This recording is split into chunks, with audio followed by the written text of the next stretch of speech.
We all chase that spark, right? That thing. Creativity, it fuels the best ideas, these amazing projects. Absolutely. But if you've ever looked for, like, the secret formula for it, oh, man. Yeah. It's overwhelming. So much advice out there. Exactly. Every guru, every book seems to have the map.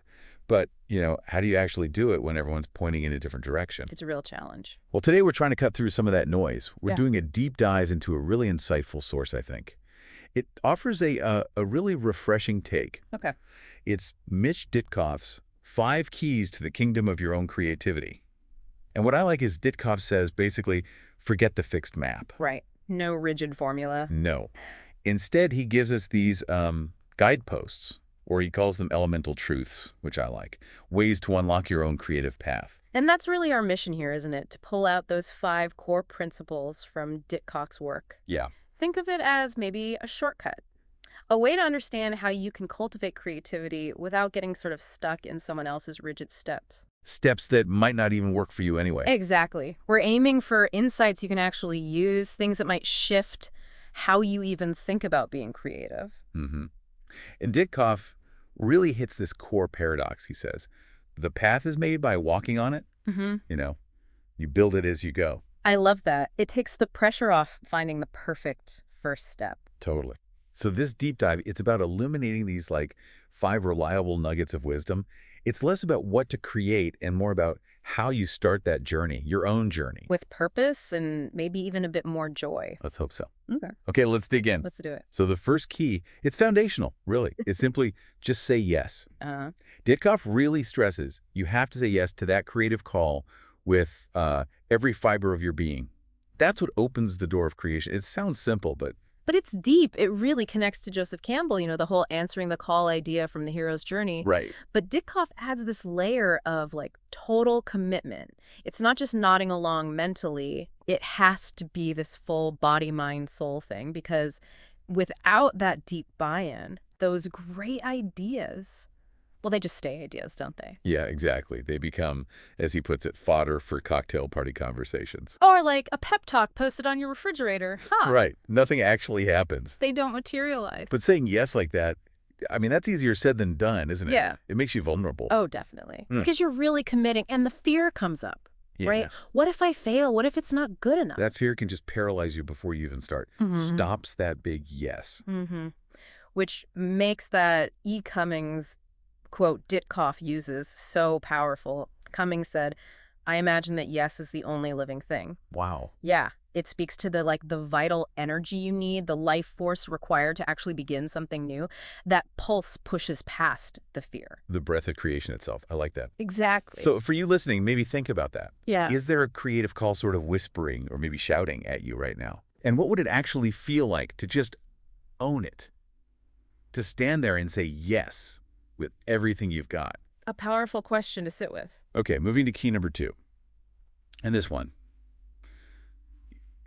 It feels a bit upside down at first. It's get the right question. Ah, yes. Not the answer first. The question. Right.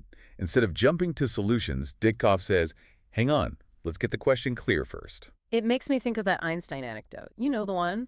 Tell us. He supposedly said if he had an hour to solve a problem, he'd spend the first 55 minutes just thinking about the question. 55 minutes. Yeah, and only the last 5 actually solving it, which is, the complete opposite of what we usually do. Totally.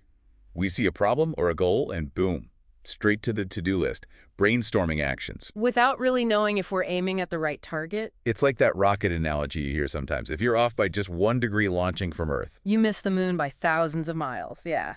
So that first aim, that core question, it has to be right. Otherwise, the whole project can just drift off course. Precisely. Yeah. And Ditkoff gives some great practical advice here. He says, frame your goals as, how can I?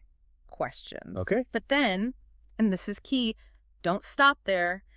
Dig deeper. Ask, what's the question behind that question? Oh, okay. Like peeling an onion. Kind of. What's really driving this? What's the deeper inspiration or curiosity? Find that question. That's where the real energy is. So the idea is to resist that urge to just start doing stuff. Right. Play with the questions first, tweak them, dig a bit, see what emerges. You might find the real heart of it isn't what you first thought. Very often, yeah. All right, key number 3. This one taps into something we're all born with, but maybe kind of lose along the way. It says, envision what success looks like. The power of vision.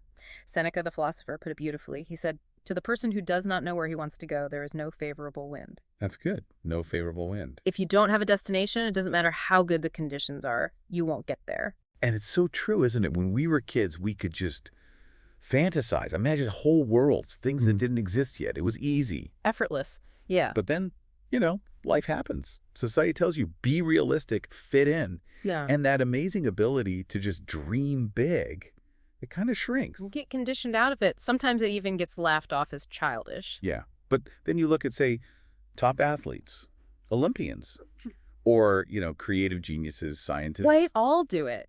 They don't just hope it works out. They vividly, intensely envision the result.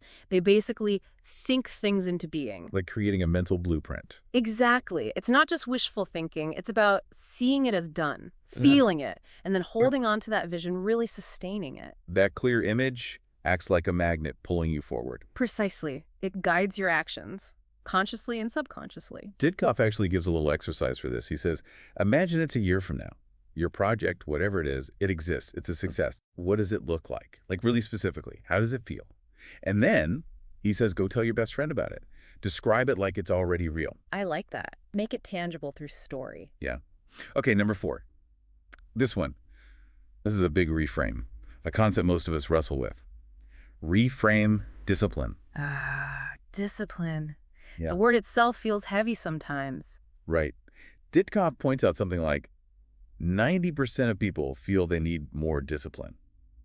But he argues against how we usually think about it. Yeah, this is really interesting because often our default association with discipline is, well, punishment. Like how you discipline a kid. Right. Exactly. So we internalize it as this kind of harsh, self-critical voice, which, as Didkov says, just creates more fear and resistance. It backfires. It becomes another barrier instead of helping. So the alternative, he suggests, isn't about forcing yourself, gritting your teeth more. No.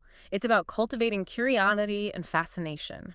It's about finding and connecting with the love you have for your project, finding the joy in your venture. So shifting from force to attraction. Yes, that's the pivot. He says true discipline actually will follow naturally when you're genuinely drawn to something. Think about it. How much discipline does it take to look up at a rainbow or hug someone you love? None, really. You just want to... You're pulled towards it.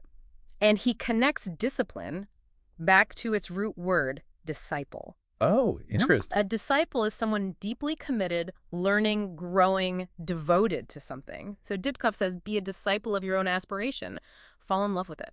So the effort flows from that love, not from self-punishment. That's the idea. The consistency comes naturally when you're engaged and fascinated. So the challenge for us then is, how can you fall more in love with your project? How do you keep that flame alive, especially when things get tough? That's the work. Nurturing the attraction, not just enforcing the schedule. Makes sense.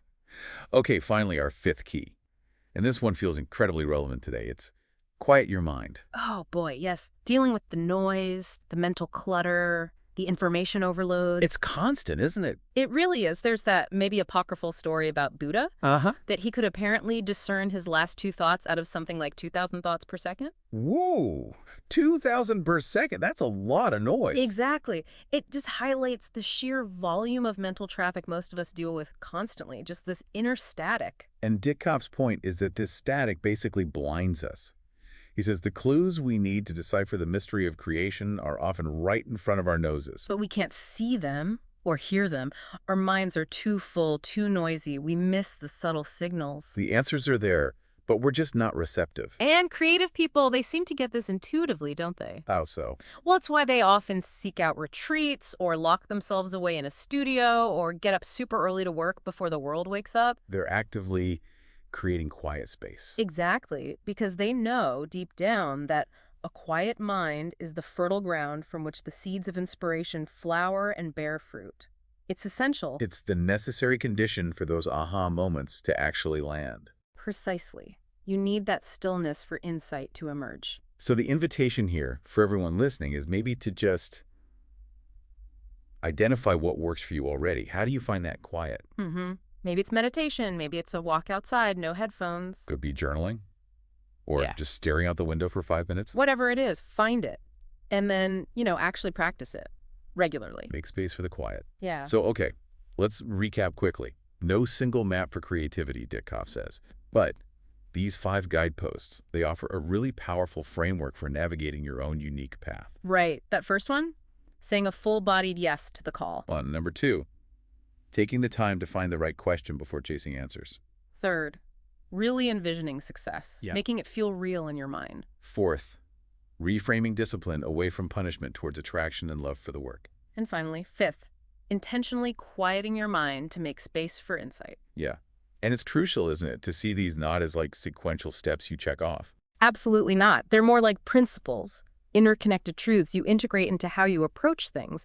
They foster this ongoing, evolving process. A creative journey that's really yours. It becomes a way of discovering yourself through the act of creating. So we always like to leave you with something to chew on, a final thought. Okay. If Ditkoff is right, if the path truly is made by walking on it, what might change for you if you started to embrace the unknown? Instead of fearing it. Yeah, instead of seeing it as a lack of direction, what if you saw the unknown as just pure potential, a space for discovery? How might that change your next creative step? That's a great question to ponder, embracing the not knowing as the starting point. Something to think about.